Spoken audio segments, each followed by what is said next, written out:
Bienvenue au Pôle Sécure, épisode PME. Je suis avec Dominique et Gino. Comment allez-vous? Ça va très bien, toi, Nicolas Leuil? Très bien, Dominique? Ça va très bien, merci beaucoup. Merci de nous accueillir dans ton podcast aujourd'hui. Oui, tout à fait. Justement, on fait un retour sur votre première cohorte qui a passé à travers le programme UQTR Force que vous avez développé et il y a eu un certain succès et le succès a l'air de grandir. Il y a des bons retours de ça. Je vais vous laisser en parler parce que tout ce qu'on a parlé avant est super intéressant. Puis je trouve ça super pertinent qu'on le partage et justement de mettre de l'avant le succès que vous avez et la croissance que tout ça va mener. Parfait. Gino, je te laisse décoller, puis quand j'embarquerai après, si tu veux. Oui, effectivement. Première cohorte qui s'est terminée le 27 février, 11 participants. Et puis, écoute, des belles surprises. 11 participants venant de 6 régions administratives différentes du Québec, donc déjà là. Ça venait aussi de différents milieux. Donc, on avait des gens de PME, des gens du manufacturier, firmes comptables, firmes d'avocats, des gens des ministères du gouvernement du Québec. On avait aussi des gens de TI qui avaient leur propre entreprise.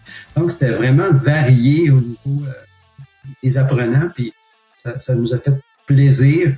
Un bel engouement. Ils ont trouvé ça costaud, mais ils ont trouvé qu'ils avaient appris beaucoup. On a fini ça avec un petit rassemblement où on a remis les attestations, là, puis des petits hoodies. Tout le monde était très content, puis on a des feedbacks positifs. Là. Il y a même des gens qui ont participé, qui ont fait des témoignages, qui ont fait des capsules vidéo pour renforcer tout ça. La deuxième cohorte, elle est débutée le 9 mars. Encore une fois, un beau succès, 10 participants. Encore une fois, des gens qui viennent de toutes les régions administratives. On a ajouté 3 régions administratives qu'on n'avait pas à la première cohorte. On a des gens maintenant de Laval, Montérégie et même un participant de la Côte-Nord qui, lui, est très content de faire du développement de compétences et du perfectionnement à distance, en asynchrone. Lui, ça répond à ses besoins. Et puis, ça va tellement bien que le 13 mars, j'ai déjà ouvert les inscriptions pour la 3e cohorte qui va avoir lieu le 14 septembre. Donc, on commence une 3e cohorte le 14 septembre. Fait que pour nous, un succès là, sur toute la ligne et les gens, surtout le succès fait que les gens sont satisfaits. Les feedbacks qu'on a, les gens trouvent que c'est pratique, ça change leur façon d'approcher la cybersécurité. Ça change aussi toute la dynamique de la cybersécurité à l'intérieur de leur entreprise, la façon qu'ils abordent ça. Fait que du positif à date pour nous. Je vais laisser Dominique renchérir là-dessus. Oui, bon, je sais pas si ça va être là-dessus, mais ça va être peut-être d'autres points que je vais apporter, mais oui, ce que tu as dit, Gino, est tout à fait vrai. Moi, ce que j'ai trouvé intéressant, là, c'est le feedback des apprenants au fur et à mesure. On tentait le pouls. Puis, c'est drôle parce que dans le module 0, le module de base, c'est le module théorique. Ça prend ça, là. On parle de la mentalité du pirate, on parle de Sun Tzu avec la doctrine de guerre pour se protéger. Alors, ça couvre vraiment large, le module 0. Puis évidemment, on couvre une partie de synth. Là-dedans, on explique c'est quoi le synth, puis il y a un petit exercice à faire. Puis juste à partir du module 0, ben là, ils découvrent que leur entreprise, ben ils sont exposés plus qu'ils pensaient sur Internet. On parlait tantôt, quand tu demandes un certificat SSL, ce certificat-là, l'information est disponible à tous. Donc, il y en a qui veulent se faire un site privé ou un lien spécial pour le VPN. Ils font faire un certificat SSL. Puis là, ils se demandent pourquoi 2 heures après, ils se le font scanner. Là, ils comprennent. Ça fait que dès le module 0, ça change leur perception de la cybersécurité pour leur entreprise. Puis la cybersécurité, c'est un peu un sentiment. Hein? Tu te sens en cybersécurité. C'est un peu... Si quelqu'un dit « moi, je suis parfaitement en cybersécurité chez nous », ben il manque un peu de compréhension de comment ça marche. Mais on peut être en sécurité, relativement en sécurité, là, mais bon, bref. C'est ça. Donc, dès le module 0, ils s'aperçoivent que ils ont des lacunes, ils ont des choses à corriger, puis là, ils comprennent pourquoi ils se font attaquer de telle ou telle façon. Ça, c'est le premier module sur 6 modules au total. Donc, de module 0 à module 5, c'est 6 modules. Puis, au fur et à mesure qu'ils avancent, ça paraît que t'es un programmeur en C, toi. Oui, en effet. Il y a juste les programmeurs en C qui peuvent comprendre ça. 6 modules 0 à 5, c'est bon ça. J'ai fait un peu d'assembleur aussi. Et tout ce que je me rappelle, c'est push, move, get. Fait que that's it. J'ai voulu oublier l'assembleur. Mais bon, à chaque module qui avance, ben ils peuvent mettre ça en pratique directement dans leur business, puis ça change leur day-to-day. Le feedback que j'ai eu des apprenants, c'est « Hey, sérieux, là, on comprend comment faire les choses, puis quand il y a un projet, ben on voit tout de suite les angles à lesquels on pourrait se faire attaquer. » Ils savent pas tout. On s'entend, ça ne devienne pas des méga spécialistes d'un domaine, mais ils savent qu'il y a un risque d'attaque. Ils vont faire la partie qu'ils comprennent, puis après, ils vont savoir qu'il faut qu'ils collent un spécialiste sur tel secteur ou un pen-tester plus avancé pour tel secteur. Tu sais, ça rouvre les yeux sur la cybersécurité. Puis le Jack of all trades, là, que le gars, c'est un admin, ensuite de ça, il est obligé de travailler dans un database parce qu'il y a pas de DBA. Puis il faut qu'il code un peu, il faut qu'il fasse des scripts PowerShell. Puis là, il faut que tu rajoutes là-dessus la cybersécurité, c'est du stock, là. Fait que, mais le cours est fait pour ça. Fait que, est fait pour les techniciens, pour les admins, pour ceux qui ont les mains un petit peu d'NTI. Puis t'es pas obligé d'être un niveau 3 de 20 ans d'expérience pour embarquer dans le cours. Là, il y en a qui sortent de l'école et qui ont un peu d'expérience. Mais c'est ça. Puis l'autre feedback que j'ai eu, c'est que c'est pas mal de jobs. C'est que j'ai fait mon CEH, CISSP, CWSP, puis plein de certificats qui commencent par C, là, puis qui ont le mot P, puis E dedans, puis H. Mais ces cours-là sont tough, les examens sont tough, mais tu donnes un sprint avant l'examen, tu étudies, puis tu passes ton examen, puis tu es correct. Ça, c'est pas la même game. C'est c'est en moyenne 10 heures par semaine, non-stop pendant 14 semaines.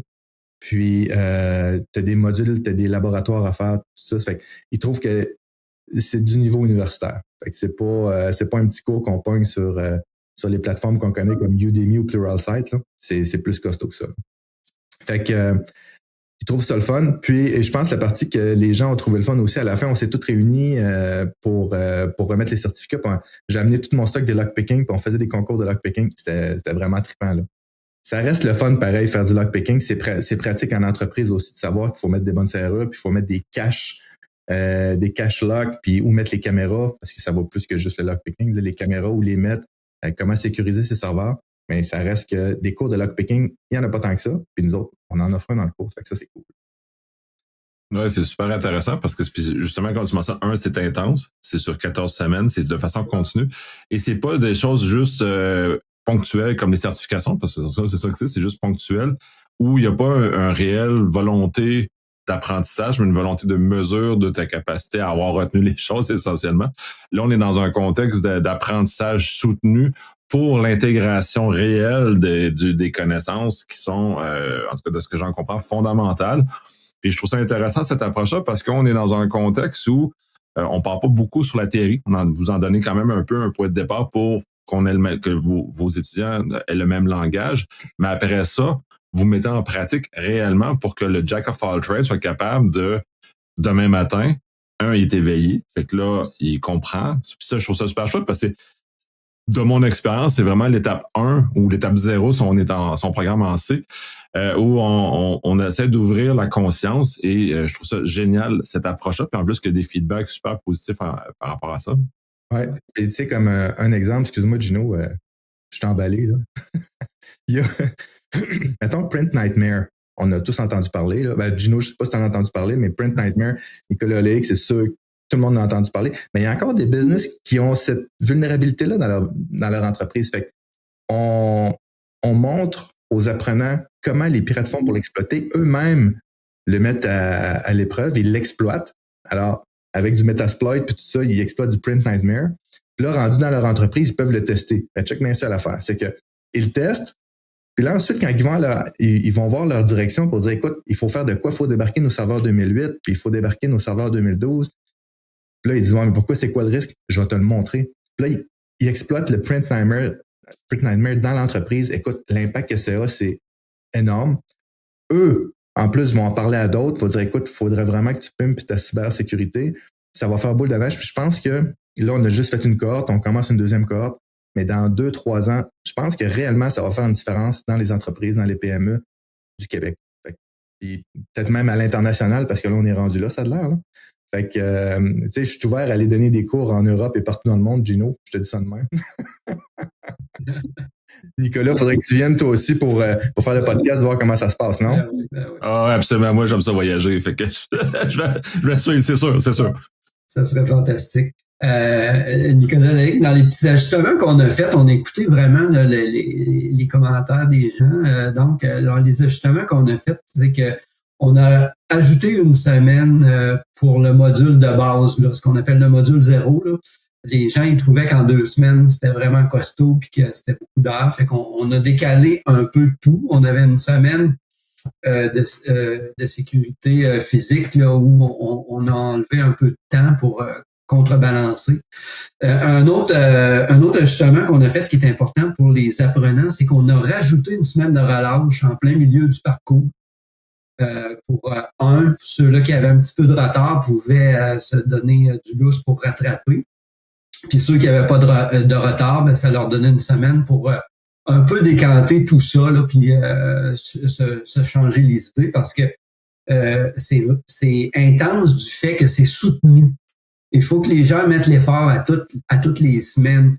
Puis, tu sais, on s'adresse à des gens qui ont des familles, puis qui ont des enfants, puis tout ça. Donc, 10 heures, là, c'est quand même 2 heures par jour pendant 5 jours durant ta semaine. Là, tu sais, c'est quelque chose. Mais le résultat final est qu'il y a personne qui regrette de l'avoir fait. Tout le monde est content. Autre commentaire qu'on a eu, c'est qu'au début, ils disaient « Ouais, mais là, quand est-ce qu'on commence les laboratoires? Quand est-ce qu'on commence les simulations? » Tout ça. Ils ont compris que ça prenait vraiment le module de base. Et ensuite, à partir du module 1, tout de suite, ils commencent déjà à avoir des labs. Là, puis là, les gens commencent à comprendre pourquoi ils ont cheminé pendant 3 semaines dans le module de base, puis que là, on se met les deux maintenant. Fait que ça, on a fait ça l'ajustement aussi. Dominique aussi a ajusté quelques laboratoires parce qu'il y en a un qui était vraiment complexe. Puis Dominique l'a révisé puis il dit « Ouais, même moi, je le trouvais complexe. » Il l'a ajusté. Donc, ça, c'était fait. Donc, on est à l'écoute de toutes les cohortes pour vraiment répondre à leurs besoins le plus possible puis qu'ils en ressortent avec le maximum à la fin de l'expérience. Ouais, puis tu sais, Nicolas Loïc, t'as un suivi des formations, j'imagine toi aussi pas mal. Puis y a-tu de quoi de plus décevant que tu suis un cours, tu ressors du cours en disant ouais, j'ai pas appris grand-chose, j'ai pas fait grand-chose. Moi, j'aime pas ça perdre du temps, j'aime pas ça perdre de l'argent. Puis quand je vais suivre une formation, ben je m'attends à en avoir plein la bouche là. Tu sais, je veux de la matière. Puis à date, il y a pas grand monde qui ont dit ouais, c'était light comme cours. Non, c'est de la matière. Fait que moi-même qui déteste ça, je me suis organisé pour que chaque cours, il y a de la viande. Là. Ça fait que c'est pas du stock dilué qui rentre. On a tout strippé ce qui était inutile pour la PME, puis on l'a condensé là-dedans parce qu'on veut qu'à chaque heure passée, elle rapporte de quoi à l'entreprise et à la personne. Fait que c'est pour ça que oui, c'est intense, mais tu sais, c'est pas intense juste clencher de la job, c'est intense au niveau de l'apprentissage. Puis ouais, il y avait des laboratoires qui étaient un peu rock'n'roll. Moi, je les faisais, puis tu sais, ça fait longtemps que je suis là-dedans. Tu sais, j'arrivais à le faire, un laboratoire d'1 heure, je le faisais en 1 heure, 1 heure et quart. Mais là, quand j'ai vu que des gens qui étaient moins habitués, ça leur prenait 8 heures à faire un laboratoire, on a réajusté le truc un peu.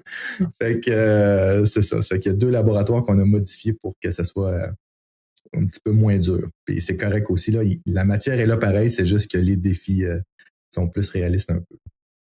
Ouais, c'est toujours un objectif d'intégration de la matière. Puis c'est un peu ça que j'aime beaucoup. J'aime vraiment beaucoup de la façon que vous l'abordez parce que vous êtes vraiment préoccupé par l'intégration de la matière et l'usage en entreprise après.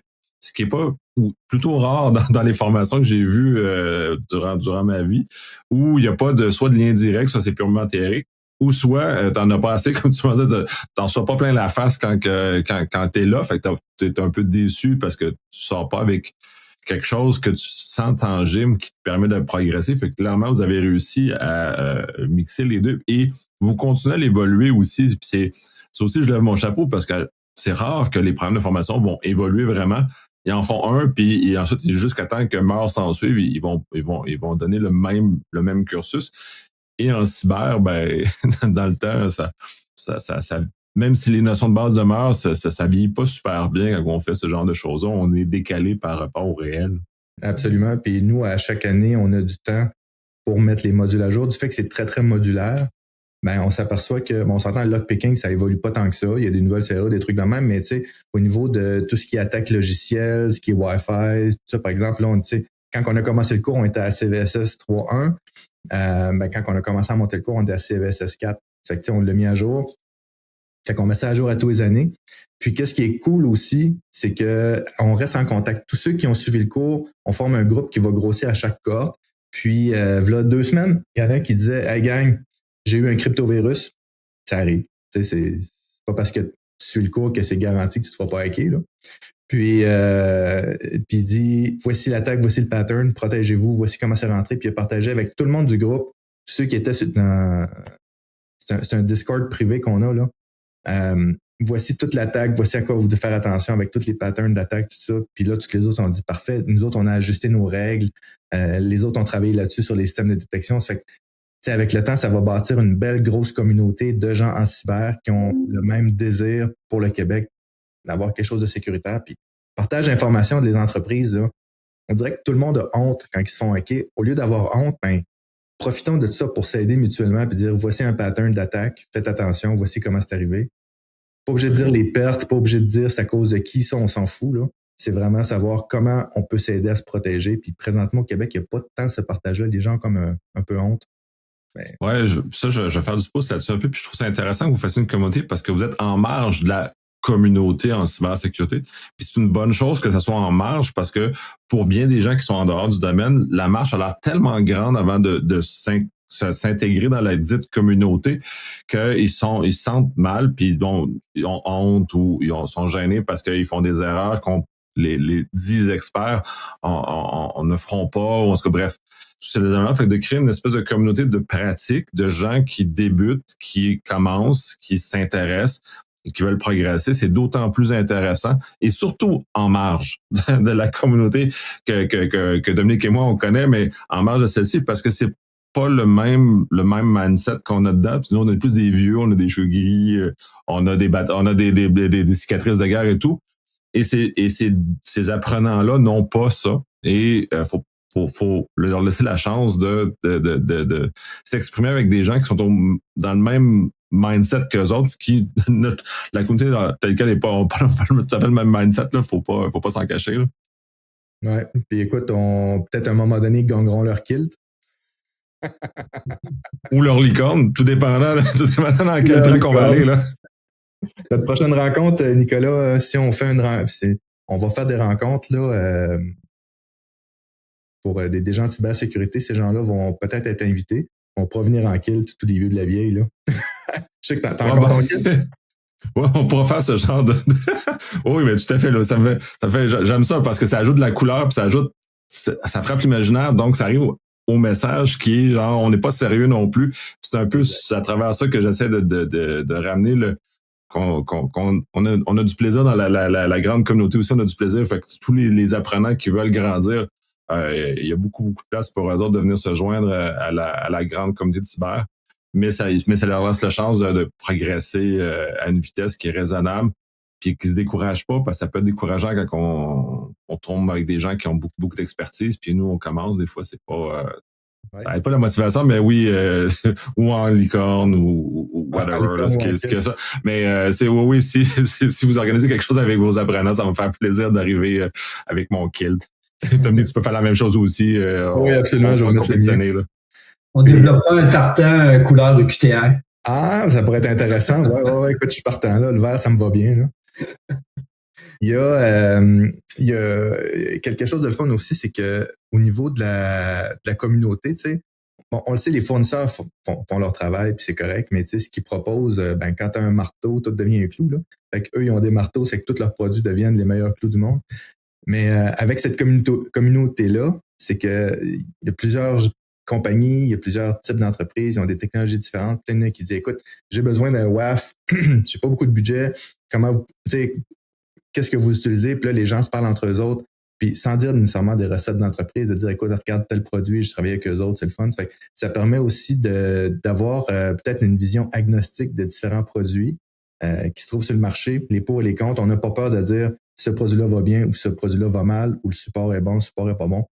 Fait que quand on se fie juste au fournisseur, ben le premier qu'on rencontre, c'est lui le meilleur, puis le deuxième, c'est lui le meilleur, puis le troisième, c'est lui le meilleur. Ça fait que là, ça permet je trouve que ça aide le Québec en général. Ça fait que, parce que ces personnes-là n'ont pas accès au groupe, mettons que Nicolas et moi ont accès nécessairement en cybersécurité. Le langage n'est pas le même non plus, là.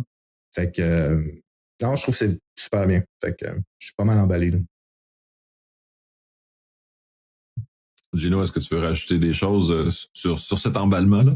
Comme je te dis, nous autres, on est agréablement surpris là, de l'engouement. On est agréablement surpris de la diversité des gens qui se présentent. Les feedbacks qu'on a eus nous amènent à investir encore là-dedans. Et puis, on invite toutes les PME qui ont besoin de formation, de développement, de perfectionnement de compétences à joindre à nous autres. Il y a des subventions qui sont reliées à ça. Donc, on veut aider les PME, les OBNL. Je dis PME, OBNL, je veux pas me restreindre à ça. Les petites organisations. On a vu les deux gars des ministères, là. Ils étaient très, très, très contents d'être parmi nous, là. Puis, ils ont payé ça de leur poche, puis eux autres, ils n'ont pas eu le droit aux subventions pour les PME. Puis, ils sont tout à fait satisfaits de ce qu'ils sont venus chercher là-dedans. Donc, c'est ça. Les cohortes sont ouvertes pour l'automne. Ça vous laisse le temps d'en parler avec vos employeurs, votre employeur et puis vos collègues. Tout le monde est bienvenu. Puis, on veut rendre ça dynamique. Puis ça va nous aider aussi à agrandir la communauté de pratiques et d'échanges qu'on a mis sur place. Qui déjà, les gens, c'est très dynamique déjà. Ça aussi, c'est une belle surprise pour nous autres parce que tout de suite, les gens ont embarqué, puis on a même des gens de la deuxième cohorte, là, ça fait 2 semaines qu'ils sont dans la deuxième cohorte, puis ils veulent déjà participer à la communauté de pratique. Fait que ça aussi, tout le monde est bienvenu. Moi, j'aurais un mot, Nicolas, pour ceux qui nous écoutent présentement. Écoute, si tu es un admin, un tech, quelqu'un en TI, OK, que tu sais pas comment faire un pass de hash, que tu sais pas c'est quoi la doctrine de cybersécurité, que tu sais pas comment faire un pentest de code ou un scan, il y a tout le temps quelque chose qui nous manque, puis vous avez pas de personne en cybersécurité qui est dédiée à ça, puis que vous avez des stocks à protéger, mais le cours pourrait être intéressant. Je pense que ça peut aider tout le monde dans l'entreprise. C'est sûr, si vous faites partie d'une grosse organisation puis vous êtes 76 en cybersécurité, peut-être pas, mais si vous êtes très peu puis tu es un jack of all trades ou une jack of all trades, en passant, on a des filles aussi dans le cours, là. Oui, c'est aussi, c'est important de valoriser la présence des femmes parce que c'est malheureusement notre domaine est un peu pauvre de ce côté-là, là.